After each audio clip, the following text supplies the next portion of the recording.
Good morning. So I was looking at, it was actually a Dungeons and Dragons page on Facebook, but they were talking about the alignment system in Dungeons and Dragons and like how that plays out. For those of you who don't know, alignment, like how a character's sense of morality plays out in the game is kind of mapped on two axes. And so you have the up-down axis of lawful or chaotic, and then the kind of left-right axis of good and evil. And so you can have 9 sort of alignments in there between lawful good, chaotic evil, true neutral in the middle, or you can have like chaotic good or lawful evil. And you know, people kind of try to map different personas or maybe political systems onto that alignment system to kind of describe how they work.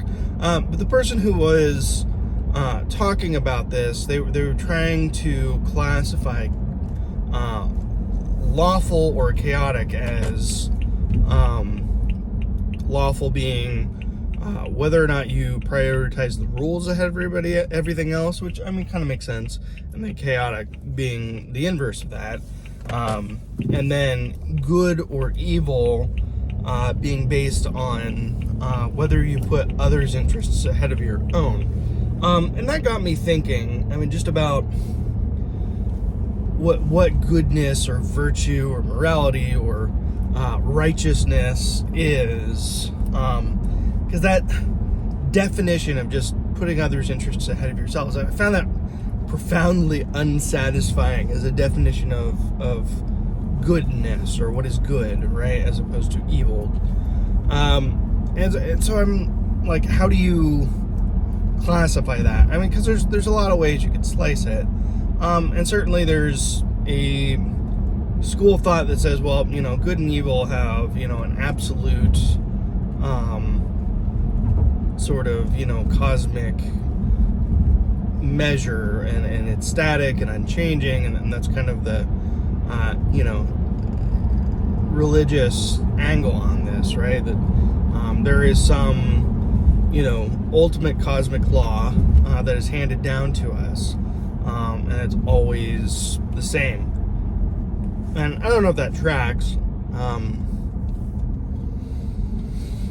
especially considering, like, over the sweep of human history, like what humans' perspective on that cosmic law has changed substantially over time, and the way we look at morality and what is acceptable has changed, right?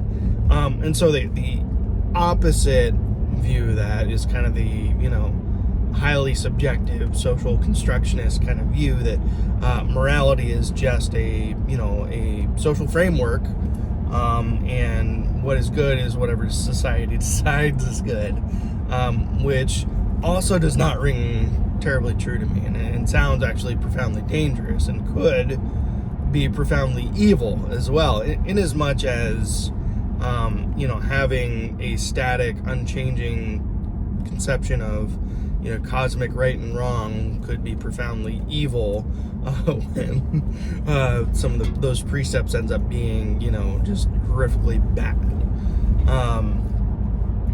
Yeah, if society suddenly deems something to be right or wrong, you know, and there's a group that takes issue with that concept of right and wrong, you get bloodshed, right? So is that really a great way to frame what's good or not? You know, and I mean, people generally like to have an intuitive sense in most cases of, you know, kind of what's right, what's wrong, and they know it when they see it. But again, that's really not a great or satisfying definition of what is good, right? You know, and if you start Googling definitions of, you know, goodness or righteousness or morality or virtue or whatever, I mean, you just get these self-referential definitions, right? And all these words referencing each other, and not really doing a whole lot of work to explain the concept, right? and if you get into philosophy, and there's utilitarian definitions of what is good or what is right, and the idea of what maximizes well-being or good outcomes. Sorry, I use the word to define the word, but what minimizes suffering, that sort of thing. And that's not a terrible way to look at what is good. But again, I'm not pleased with looking at it that way. I don't think suffering is inherently evil. I don't think it's necessarily virtuous either, but I think there are times when we struggle and we suffer a little bit, it makes us better. And so if we're just trying to eliminate struggle or suffering, we're not actually doing the greater good for ourselves. So I've been kind of wrangling with this for a while, and I could probably study a little more on the concept of good and evil. It's been a long time since I've taken any philosophy classes, but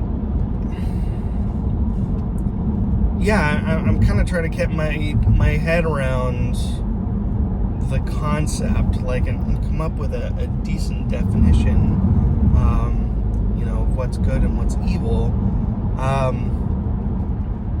And those are really kind of the only tools I have right now to define it. I think there is an aspect of selflessness to it, right? I think we can all agree to that putting others' needs ahead of ourselves to an extent, it can be good.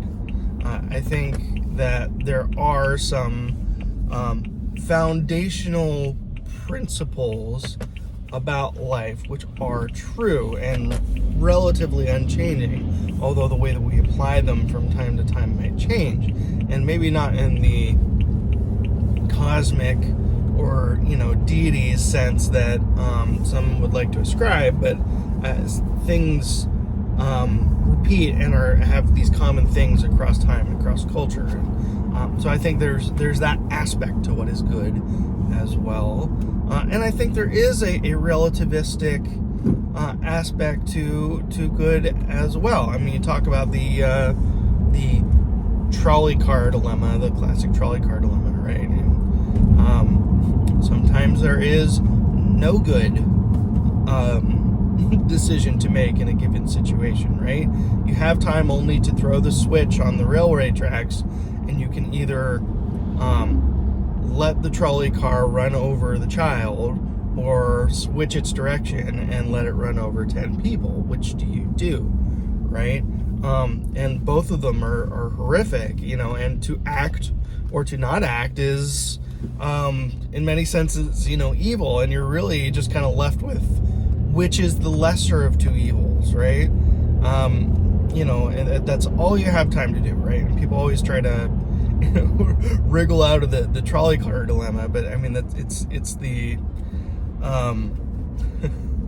it's the idea, right? If those are the only two choices you are faced with, what do you do, right? And so I think there is a relativistic aspect to good and evil, and that it is highly situational, and that you can't always take what is good in one context and apply it to all contexts. I think that's a valid point to make, just not to the point where you get so open-minded about what's good and evil that your brains fall out.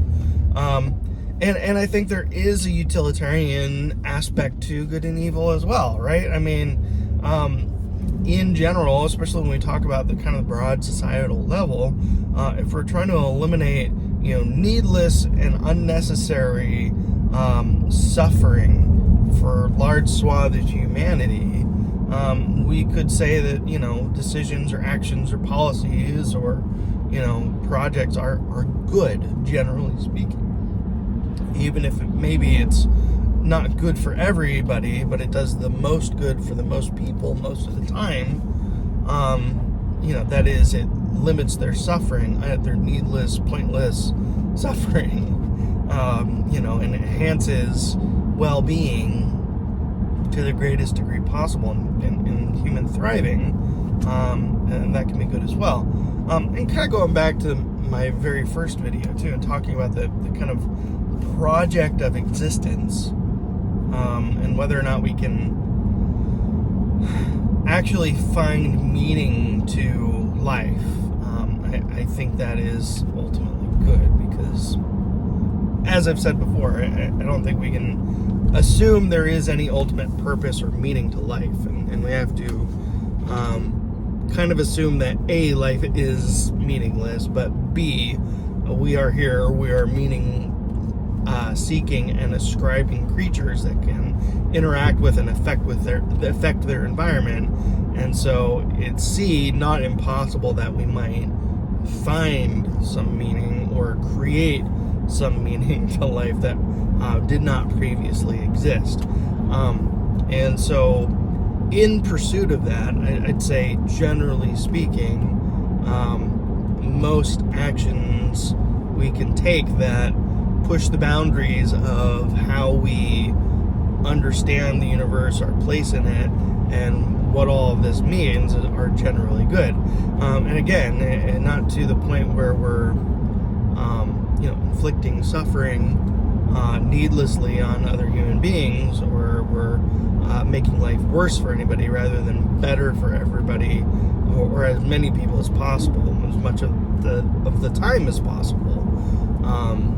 And so when you look at it and kind of dissect it from all these different angles, I feel like you start to kind of draw the borders around what might constitute goodness, and you start to get close to a definition, right? That it's a set of maybe principles that most of the time apply to most people across history, and can be applied in even subjective circumstances fairly effectively most of the time, to create the circumstances where we limit human suffering and enhance human thriving to the greatest degree possible most of the time, and push forward the project of